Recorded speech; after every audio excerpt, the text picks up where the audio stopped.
Hello and welcome to my trip to India. And welcome to the Shah of St. Augustine, Queen of Living the Dream. My name is Amber and I am the Shah of St. Augustine. I'm here to share with you a video that I put together with my trip that I took as I followed my husband around on a business trip.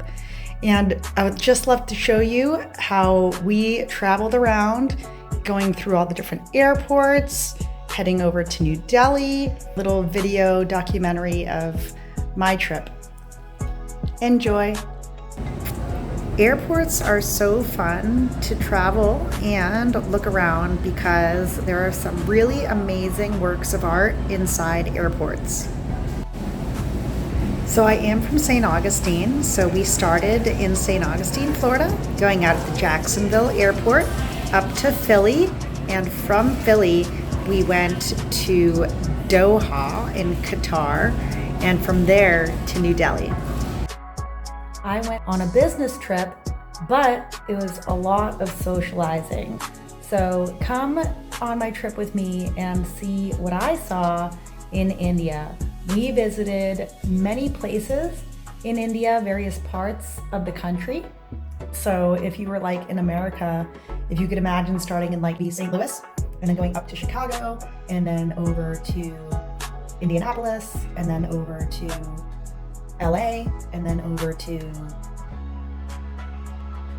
Myrtle Beach and then back to St. Louis, that's kind of like what I did, right? We went to New Delhi, Mussoorie in the Himalayas, Rishikesh, New Delhi, Goa, and Mumbai, and Chennai, and then back to New Delhi. So it was crazy all over, back and forth all over the country. So I would love to show you the videos, as you can see some right now, just the beginning of the trip as we move on.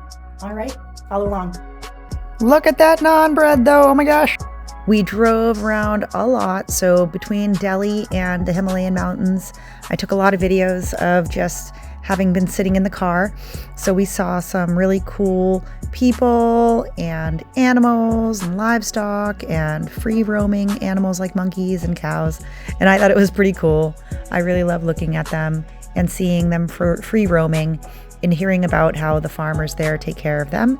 And we went to this Amma cafe, which was a really swanky kind of joint, and got back on the road.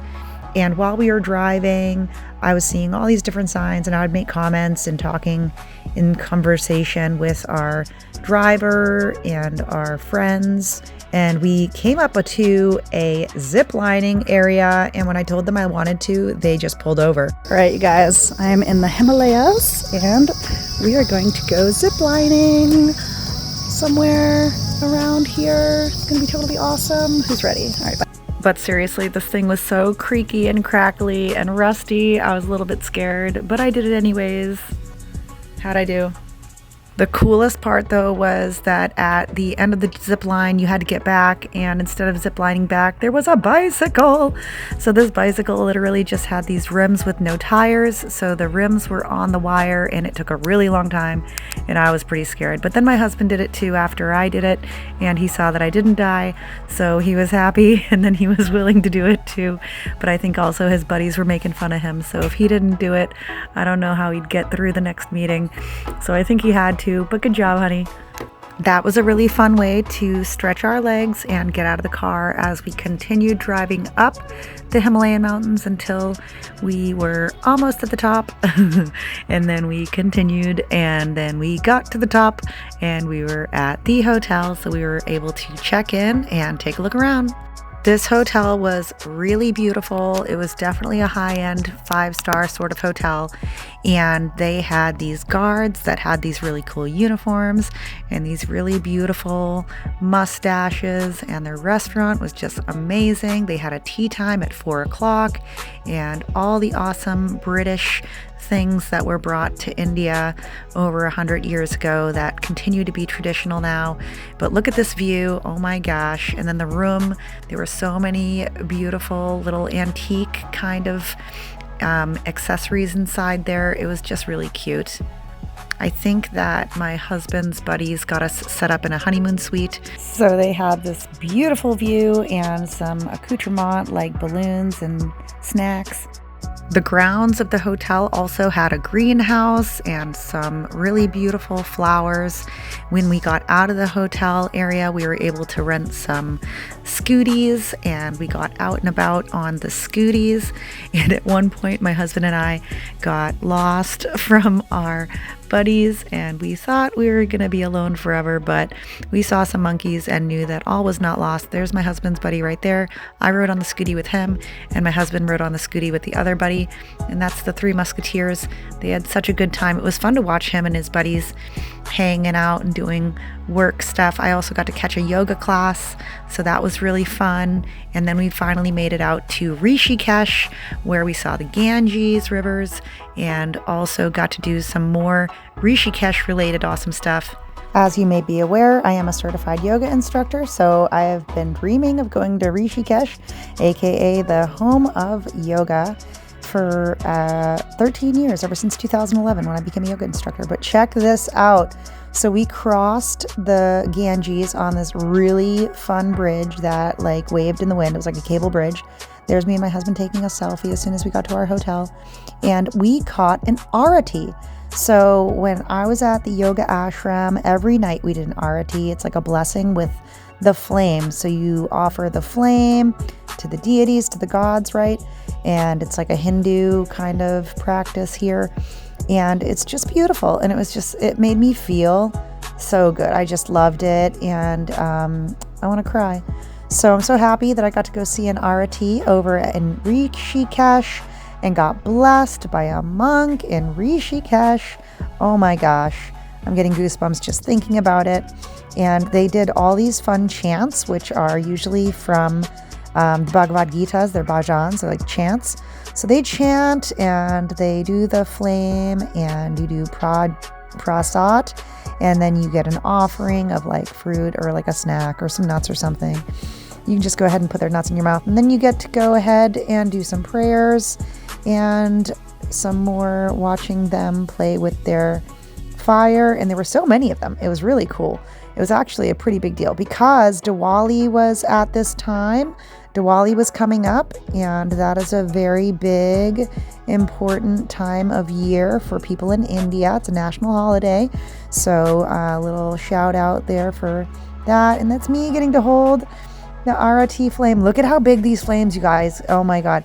And then look at that picture. We tried to go into the Ganges River, but we actually got locked away because our hotel was right on the Ganges River. And we stayed at this beautiful hotel. And I also got to toss some of these marigolds into the Ganges River. On the ride home, we passed by my ashram, this Shivananda ashram, Divine Life Society headquarters. That was so cool to see. I didn't even plan on seeing that. And then we saw the Lotus Temple in New Delhi. And then we went shopping for some stuff at the mall, for Diwali presents for our hosts. Diwali was a really cool experience because we were invited to a small, intimate family affair where they offered their Diwali party all day long at the house, and we stayed there with them. We got dressed up and we made offerings, and it was our friend's family. And then we went out for a fancy date night for this place under the Neem. Was a really cool collection of places, including restaurants. And then there were more bars inside. And then I just like making videos on the way home. And then we went to Goa, and Goa is the vacation spot in India. So it's where they have all their beaches, and it's where they kind of let their hair down in one of the more tropical areas that is well known to the Indians. So check this out, it's pretty cool. And also in Goa, they have more alcoholic beverage drinking, I would suppose, and a local alcoholic drink called Fenny.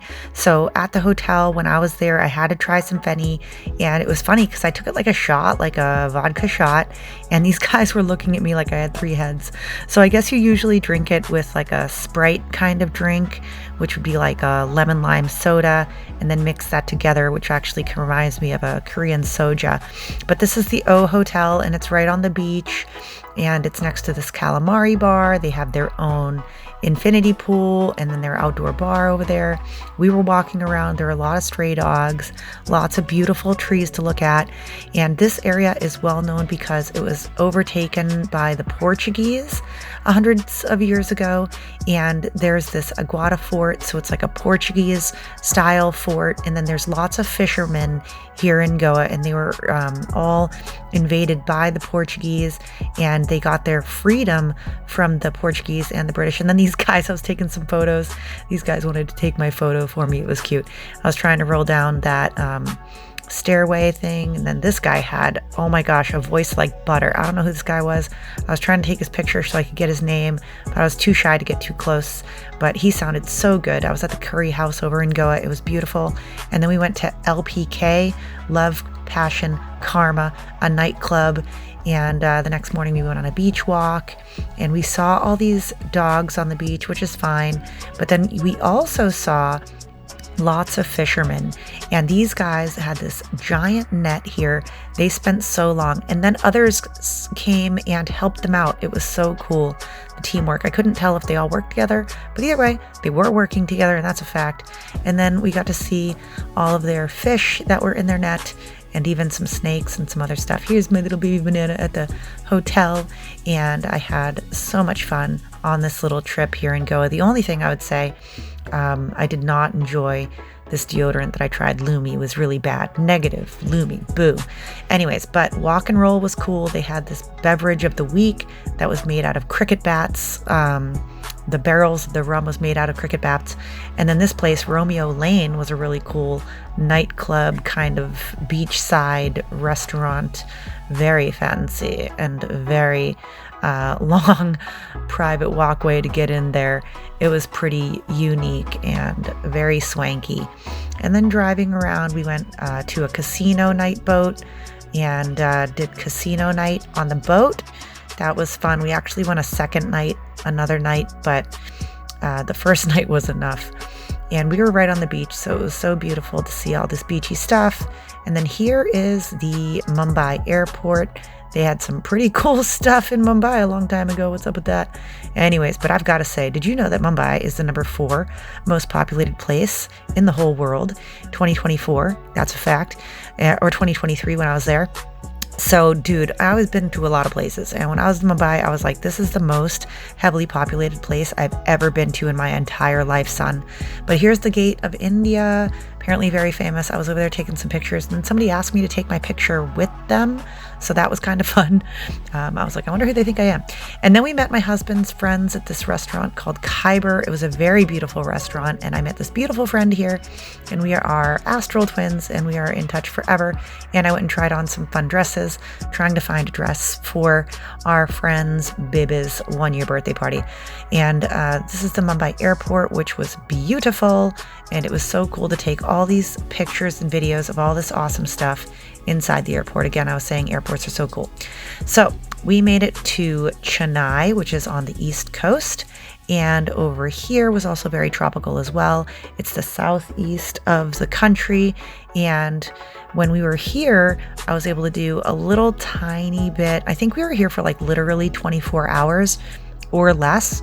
So, and we were meeting people at 4 p.m. We landed at 9 a.m. and we ended up just like sleeping in the hotel because we were so tired and we were doing a lot of traveling. So this was like almost the end of our 2 weeks of traveling. And this was the Chennai area. We got to stay at the Taj Hotel, which was beautiful. They gave me a nice local fruit beverage when I got there. So it was like a non-alcoholic drink. And then at night with our friends, we went to the Anise restaurant inside the hotel because my new friends, the wives of my husband's cohorts, if you will, they had never been to this restaurant, and neither have I. So we all went there, and then it was like a buffet style, honestly, but it was a beautiful, delicious. And then I was telling them that I like to make videos on Instagram, and another one was saying that she does too. So they really didn't mind that I wanted to take all these videos of myself eating all this dessert. And then we had to leave almost immediately. So I made some friends and had some fun, ate some delicious food, and bought this beautiful dress and I got this dress in Chennai for this birthday party. And the birthday party is for our friend who was chauffeuring us around, but he's my husband's business partner and good friend, and they do lots of business and work together. And he is a really, really nice guy. His wife was also very nice. They have 2 kids. They were beautiful. It was so much fun. And here is her with her cousin, and here's me with my husband, and here's some more views. We had to try one last street pan, and that is like a leaf wrapped in some other stuff. And then we got home, and we were so happy to be home, but we were tired, and we will miss our friends in India. And when we got home a couple of days later, we actually got a really cool video from our friends who had all these photographers and videographers at the birthday party for their son. And here it is after I show you some Philly cheesesteak cooking.